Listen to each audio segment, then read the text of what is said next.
Huh.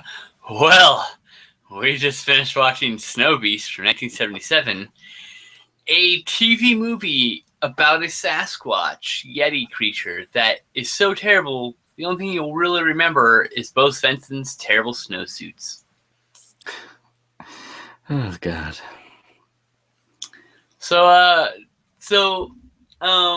The reason why we're watching this instead of Bigfoot the movie from 2016 or 2015, is because I don't have the money to buy that movie just yet. So, because I have to buy it directly from them, and it's costs more than I currently willing to pay, but I'm going to pay anyway as soon as I can spare the money. So, that's gonna get watched. We'll have to see that at some point. But yeah, so we watched Snowbeast, and god damn it, I wish we'd watched that other movie instead. It's true. And there was a bunch of options too on YouTube. Yeah, and this is the one you sent to me. I was like, sure, why not? Yeah, it's all my fault. Well, it's partially my fault, to be fair. But yeah, it's mostly your fault. It's mostly your fucking fault, bastard. So yeah, why don't you take us through this terrible fucking movie? Well, we talked over most of it because it was so boring, but it starts out, there's some girls skiing. They hear a monster and see footprints. One of them's smart enough to ski off. The other one just stands there and gets killed, which all the kills are off screen, or you'll see like the Snowbeast's arm, and then it just like freeze frame, and then the screen turns red. Fades to red instead of fading to black, and then it cuts to the next scene, and that's all you get. There's no gore. There's like a smattering of blood in like a few scenes. That's it. Yeah. And from there, we kind of meet this. I assume he was like a ski patrol guy. He always had like the Red Cross thing on his back. Yeah, it's Gar and his wife Ellen. No, this was the other guy, I think, because he gets killed. Tony. You mean Tony? I don't know. Oh, you mean the guy who gets killed at the beginning, right? That guy. Yeah. That random guy who gets killed at the beginning, right? Yeah. Well, he's the only one that believes what she's saying. So he goes out skiing, trying to find the friend. Finds her clothes, I think. Everyone looked the same. It's the 70s. But big hair, really gaudy clothes. Did I mention that yet? But this guy, it looked like a ski patrol guy. He had red outfit on. He had a big old like pack on him that had the white cross on it. So I assume he was ski patrol, but he randomly falls for no reason while skiing. Rolls down, he's hanging on the cliff, and that's where we first see the big Yeti hand smack him as he's screaming. Oh my god. The scene where the Snowbeast attacks the town hall during the Snow Queen ceremony was written in to replace a previously scripted and filmed attack scene that was deemed too violent to be aired for television. That means at some point, there was actually a good scene in this movie. Fuck! And it probably doesn't exist anymore. They probably threw it away. Man, maybe someone can unearth it. That'd be nice. But yeah, that guy dies, and now we see skiing and snowmobiling and skiing and talking and snowmobiling. Some guys in a hot tub talking. The two guys now with the robes on talking. And you get that they're friends, and you get there's some tension, and throughout the course of the film, you kind of figure out through their inane dialogue that they both were in love with Ellen, and Ellen chose Gar, played by Bo. So that's revealed through about 45 minutes of dialogue that should have been 5 minutes of dialogue. Yeah, and during all this, people going missing from the Yeti, there's, like you mentioned, there's going to be this big celebration, and there's going to be crowned a new Snow Queen. Let's just cut right to that part. And so they're in there, the band's playing music, and all of a sudden there's a quick cut of the beast staring through a window. Everyone starts yelling, it smashes the window. The Snow Queen freaks out and runs away. There's an older lady who like was the original, or she was Snow Queen like 50 years ago, and she owns the ski resort. She was freaking out because she's like, the crown, which then someone just randomly steps on it, and she falls down. Like the beast doesn't even touch her, but she falls down. And like, then outside, in the fracas somehow. Yeah, outside the Snow Queen's ride, which was like a Ford Bronco, pulls up, and the woman inside gets killed by the beast. So this big town attack, only one person died, if you didn't notice. Yep. And one old lady fell down and hurt her hip. So, do you know who wrote this movie? This was written by Joseph Stefano. He wrote Psycho. Yep.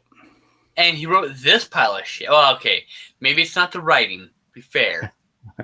This pile of shit was based off a script somehow. Yeah. The Kindred, is that the movie I think it is? Yeah. Yeah. And so it's the evil demonic baby. Sweet. He did that one too.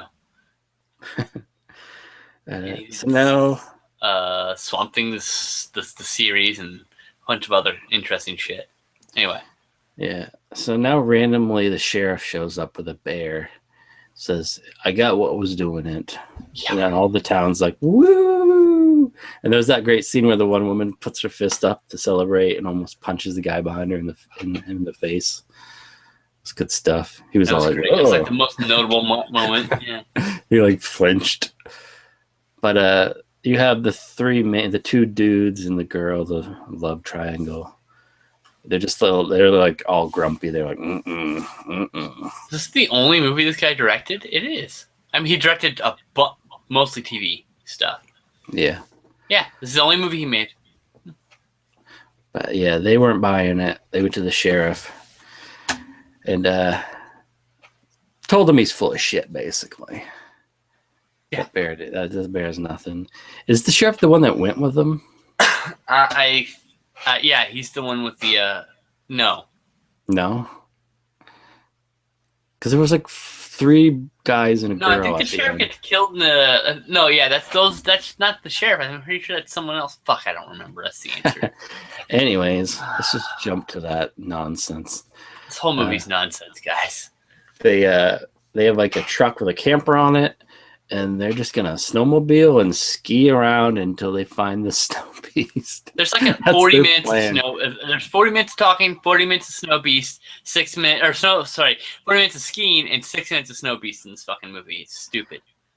And it's badly cut together because it almost looks like there's 2 Snowbeast. Because there's one watching them snowmobile out in the woods, and then there's one that goes up and rips their ski rack off their camper and throws it on the ground. But there's no way he could have got back up and watched them snowmobile down again. So It didn't make any sense. The whole movie was shot as if it was like POV from the creature, even if it wasn't. Yeah. So it's kind of confusing when you're actually in the POV and when you're not. You know, you never quite know. I also like the ski racks on the ground. They're like, he knows we're here. And they're like, should we move? And they're like, nah. And then there's more of that. Like, why'd you choose him over me? Are we still friends? Like, I didn't choose. I didn't turn you down. I chose him. Blah, blah, blah, blah. And then that guy gets fucking killed by random falling logs. Yeah, which they later hint that it was premeditated. So the beast cut down logs and set them up to roll down the hill to hit the side of the camper, but somehow they go into the back of the camper straight. Yep. And they go and they're like, are you okay? And he's like trapped in there. And then the beast comes and they just run away. And the guy just dies. You just let him die. Well, I mean, what else are you going to do? I don't know. So they find their pistol, which was in the thing, come out. They shoot the beast. Yeah. They shoot the beast a couple times. It runs off or walks off. And then he's like, throws the gun to one of the other guys. And he puts on his skis. And he slowly cross-country skis uphill to go after it.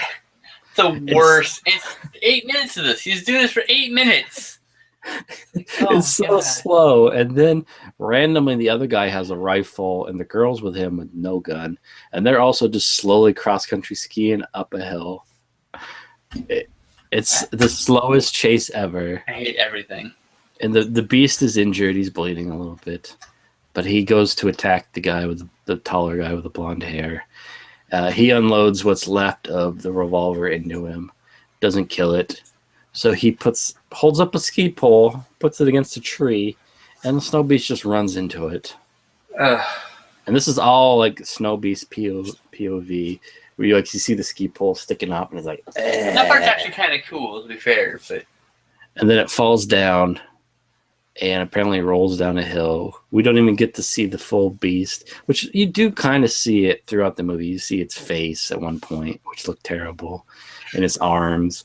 But the end is just a shot of where the beast is at the bottom of the hill looking up at them as they look over. And then for some reason it freeze frames and goes to red. So I'm assuming all three of those people died. everyone died. Yep.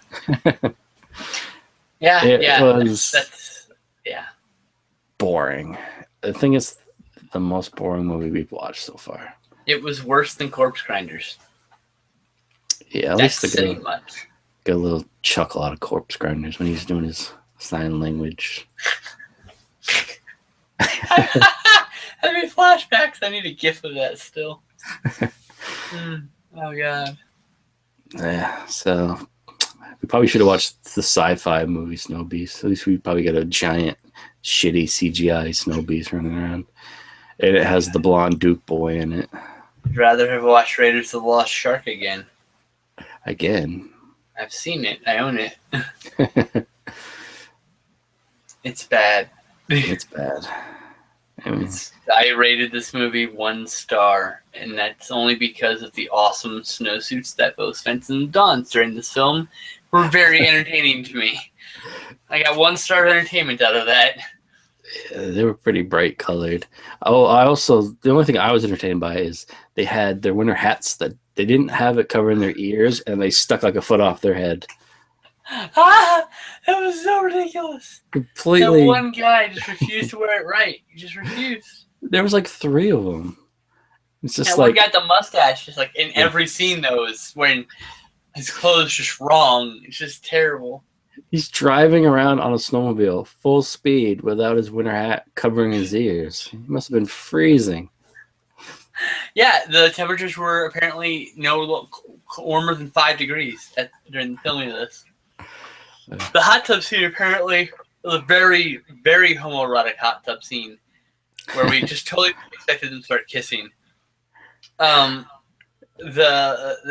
scene apparently, because it was outdoor, they had to like keep cutting the scene because the hair kept freezing. Because they were wet, and so outside the water it was freezing. Nice. So that's kind of cool. So yeah, the writer based all his knowledge on this movie Bigfoot on the Patterson footage, the famous Patterson footage. Patterson and his dude walking through the woods. We never saw it walking.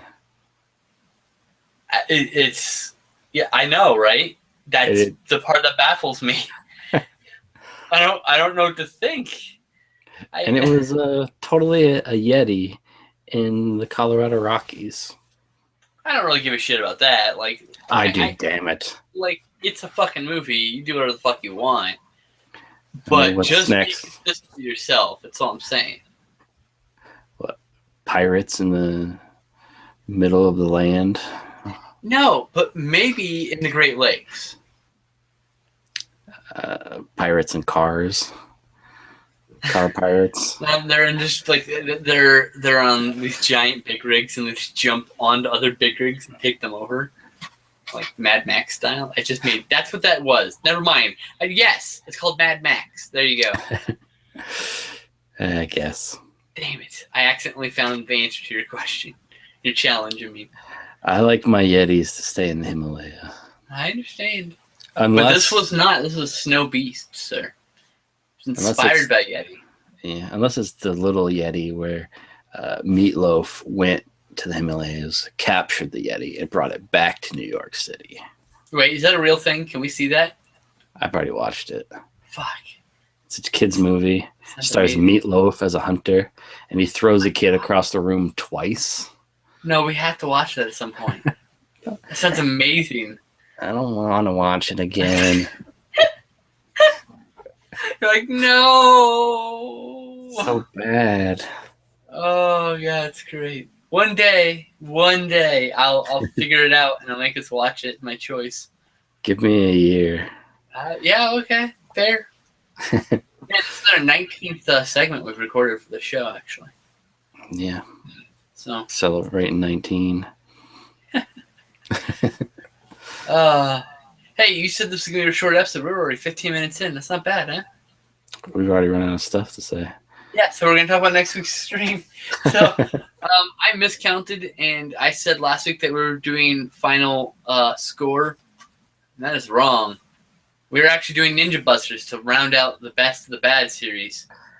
So. I swear you might have said Ninja Busters every time, and it was always a different movie. Well, I said I can't wait till we get to this movie because this is my favorite of the best of the bad films that we're doing this year. So this is a film that wildly swings between hilariously bad and actually funny. It's pretty interesting. So I'm excited to get you to watch this. So are they ninjas, or are they just bust ninjas? Yes. To both? Yes. The answer is yes. Filmed in 1984, but never released, Ninja Busters was a lost movie, never screened for our audiences and doomed to obscurity until now. 30 years later, the sole 35mm film print of Ninja Busters has been unearthed, allowing this completely insane kung fu comedy to finally be unearthed.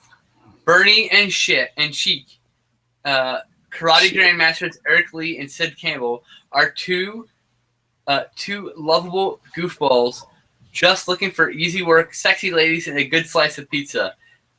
But a beating from a gang of thugs convinces the buddies to train in martial arts in the hopes of meeting girls and maybe learning self-defense. After stumbling across the operations of some illegal weapon stealers and the army of paid ninja assassins, Sheik and Bernie must team up with their kung fu comrades to contend with sleazy gangsters, ruthless ninjas, underwear-throwing bikers, militant revolutionaries, and bitchin' breakdancers. Will our heroes be able to defeat the mob and bust the ninjas? And more importantly, will they ever score with the chicks? Presented here the first time ever in a 4K digital restoration, Ninja Busters is action-packed, absolutely ridiculous, and guaranteed to become a cult favorite. Are you excited yet? Yes. You paid money for this, right?